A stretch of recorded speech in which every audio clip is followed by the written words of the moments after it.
Hello and welcome back.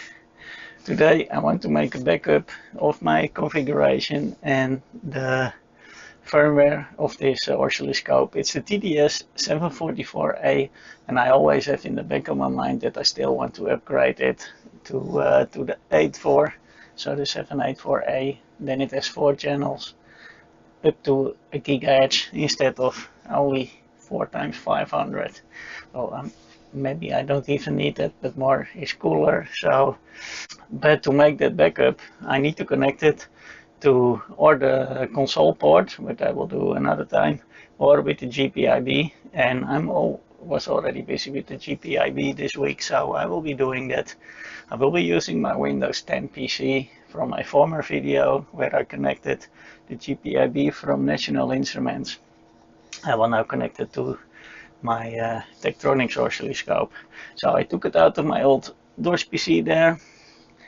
That one is running the field alignment software with a very old ISA card. I also made a video about that, how to set that up. So I just took the cable, put it in my Windows 10 with the proper PCI card. And now we need to see if it wants to talk. So I will go step by step.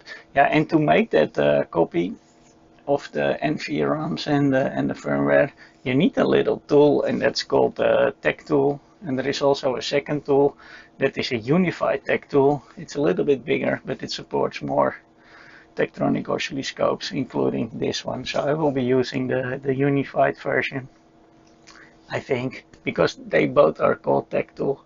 So, but I think I will take that bigger one. I think that is the unified one. And yeah, let's start step by step. Okay, I'm sitting on the floor because I didn't want to take out the oscilloscope and put it on my bench, and the computers are here. So yeah, I'm just using the NEMAX software just to see if it sees that it is connected or not before I'm going to play with its Tech tool. So I'm using this NEMAX, which is Measurement Automation Explorer. And here you can see all the devices that are connected. The oscilloscope is of course switched on. And scan for instruments. Let's see if now it doesn't find it. Oh, I do remember that for the field alignment software in DOS, I needed to set the IPGP address to 0. 0, always a little bit weird. So let's just try to switch that over. I think it's utility menu in the IO address. We set the address to 1. Oh, 1. Okay, the address is to 1. Let's do a new scan. Okay, I did not make any changes to the software. It's still on the screen where we were. Just do a new scan. And there it is. Perfect. It does recognize. Well, can we communicate with the device? We can do the ID query. Yes, okay, it's talking very good. I downloaded the Tech tool. I have it here. It is a DOS program, so if I will just execute it, you will just see nothing. Let's see if I open a DOS box.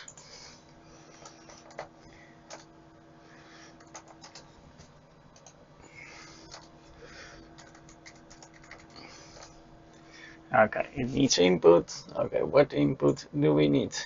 Well, there is someone who made a little manual, and this is done with a USB, but so we can skip the first step. We don't do that. I did that on my laptop. Check in the Keysight Expert Manager. Well, we did that in Max. Open the command prompt. I did that. We can identify. Well, let's start with that identify.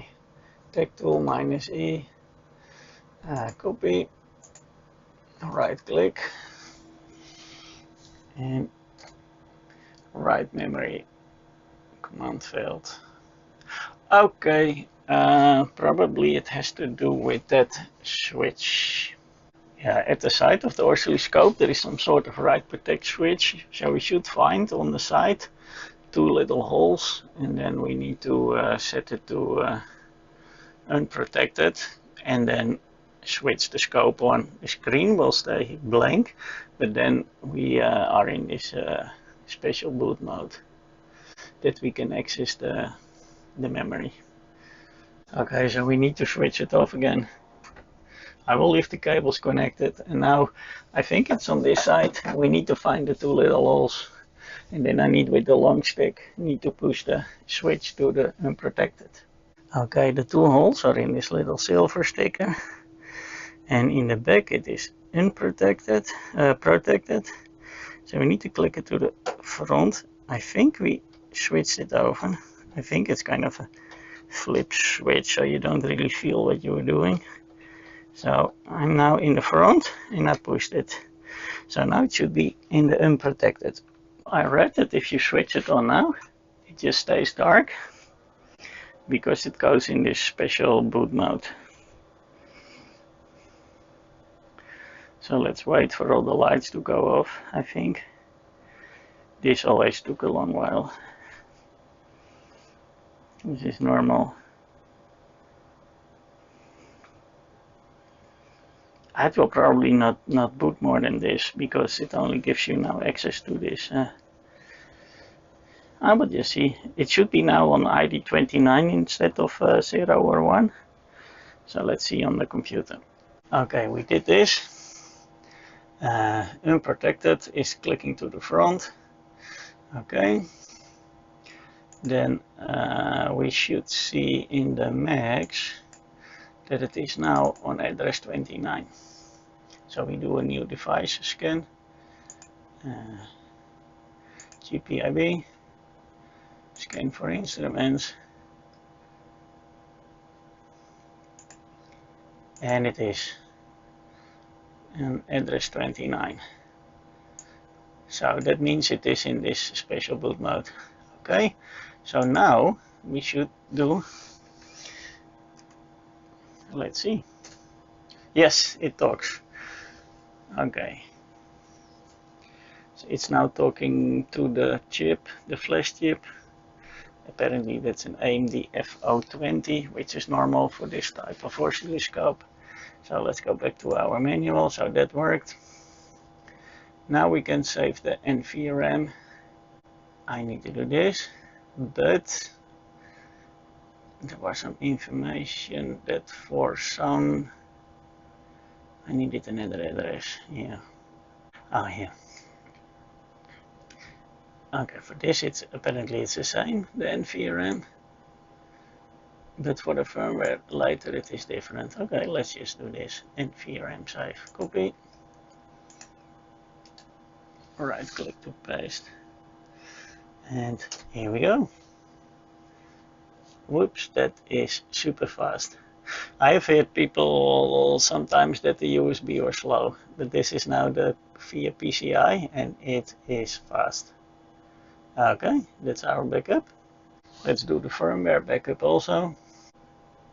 And then I need to change the last 1, 2, 3. Okay. So the identifies the chip was this. Do that differently. Just to be sure. Paste it here. And I need to do this.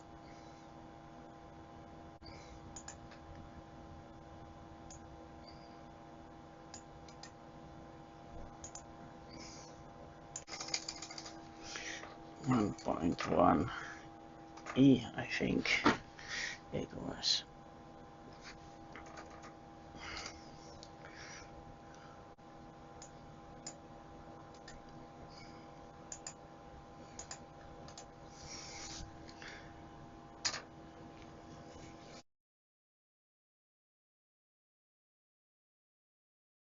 So that was super fast. So we should now have the backups. And so the files are, yeah, here is the NV save. And here is the bin file. Let me see what are the sizes of those files. this firmware is a lot bigger, so I wonder if that fits. Well, saving your NVRAMs is important because these little RAMs are, they look like ICs, they are very high, but there is an internal battery inside to keep the memory. And there are nice kits also to replace them if they are broken or empty. But you need your content, so that's why you always need to make a backup, because you don't know how long your battery lasts. I think standard 8 up to 10 years, but people have reported also it working 15 years. And this scope is very old. I don't know when it was replaced, so it could be empty next week. So, but at least now I'm safe. I have the backup. Okay, I thought, well, let's do something risky.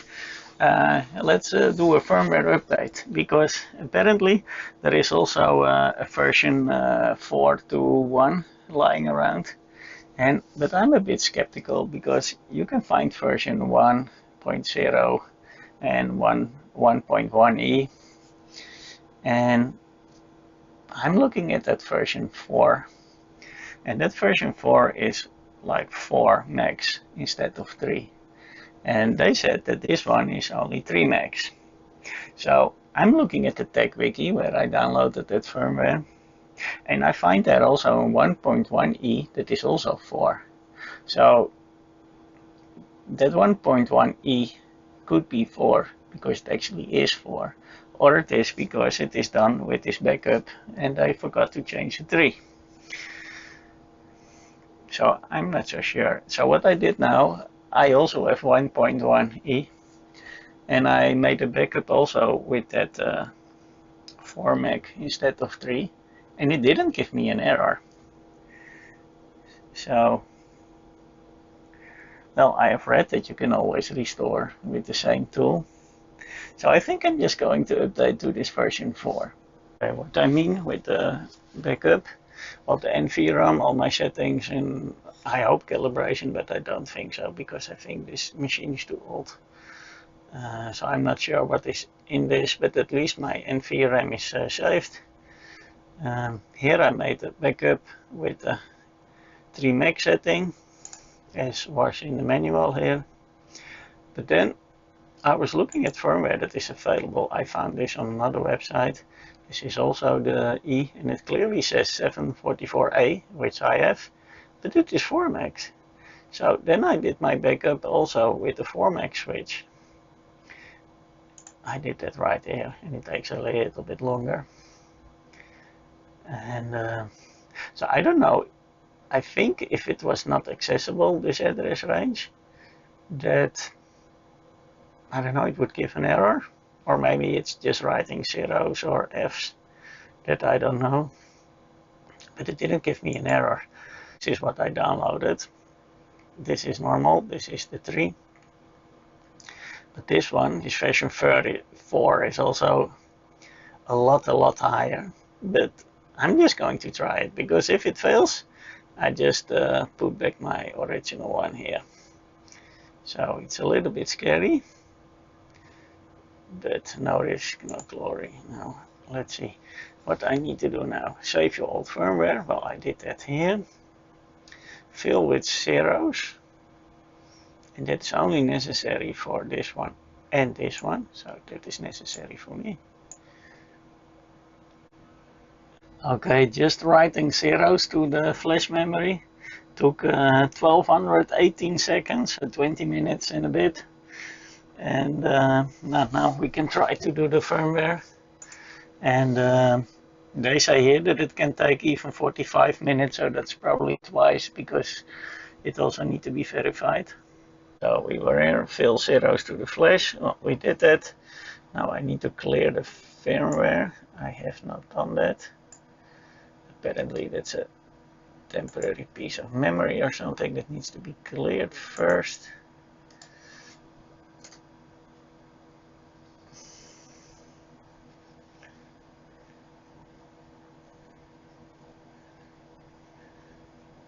That seems to go a lot faster.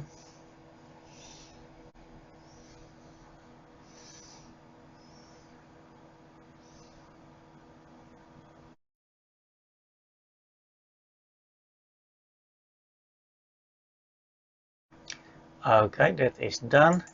Then we need to now do flash the new firmware. Well, mine is not called example, and I need to have a tree here, so I know my file is called V421E bin. Oh, I need to take that last zero also, because my file here is, I made it shorter because it was very long, like this, and then I make a typo, so I just renamed it. It is the same, I made a copy and rename it. It is bigger, so I'm not sure if it actually is for this oscilloscope, or it is just make wrongly a backup, like I did here. Here I did with the 3 meg, and here I did with the 4 meg. And this one is maybe also done with 4 meg, but maybe it's only information of 3. So let's just see, because if it fails, we just do it again with my backup. And this will take more also. Okay, that took about 20 minutes also, exactly the same, 1218 seconds. So let's see what I need to do next, because I don't know if I need to re-upload now my configuration or not. So if I look at the screen. Well, it seems here I can also be writing back my NVRAM, but I don't know if that is advised or not. Maybe it holds all my options, so I think I will do this.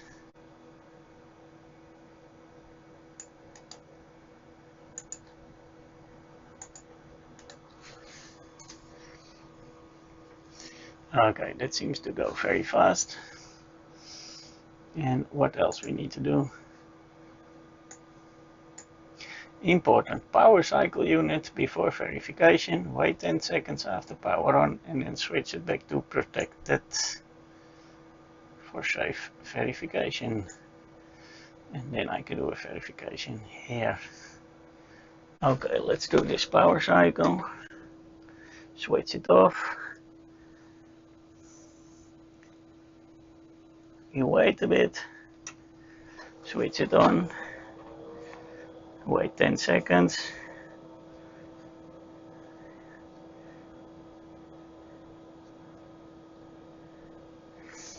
And switch it over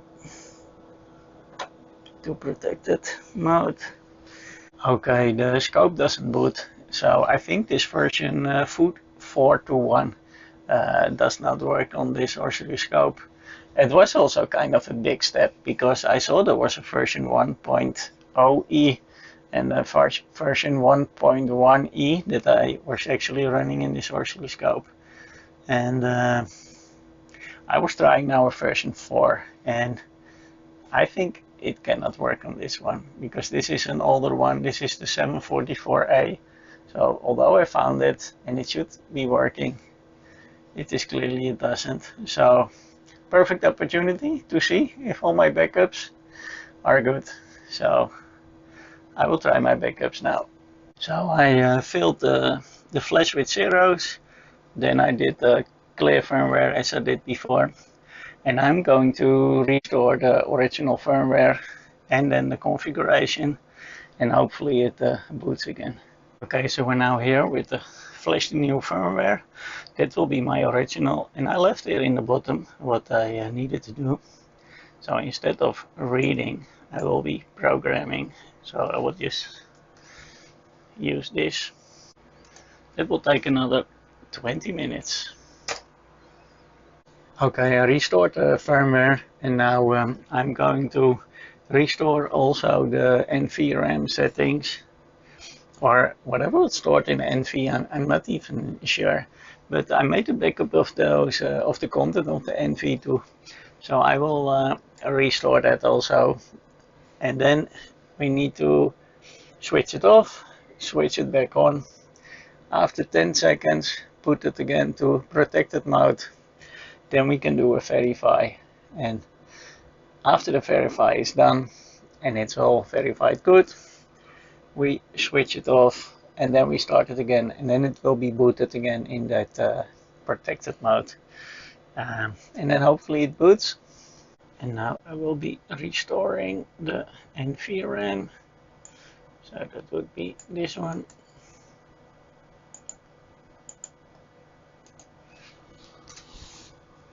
Here we go. Okay, after that is done, we switch it off.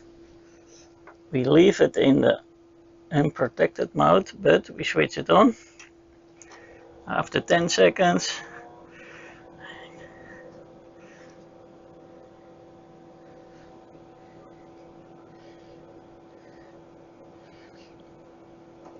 we switch it over to protected, and then we run the verify. Last step is to do the verification. Let's do that. Just to verify what we just wrote into the memory, if that is indeed the same as our file. Well, that will be just as fast as downloading, because that's actually what it's doing. Okay, exciting moment. Did our backup was good? Was the restore good? Then it will boot now. So I hope it will, because otherwise this was a nice experience, but how you say, operation succeeded but the patient died. So let me see what happens. Hopefully it wants to boot.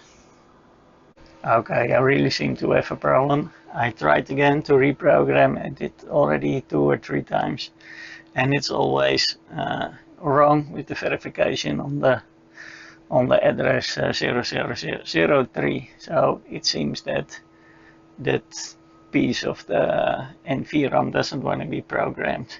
So I'm kind of thinking of maybe that one of the NVRAMs is not good. Well, I did make a backup, so maybe I need to look for a replacement. And here is that sad message. The firmware is corrupt in 00003. So I think the NVRAM on this address doesn't want to program. And I tried here another firmware. I tried here my backup.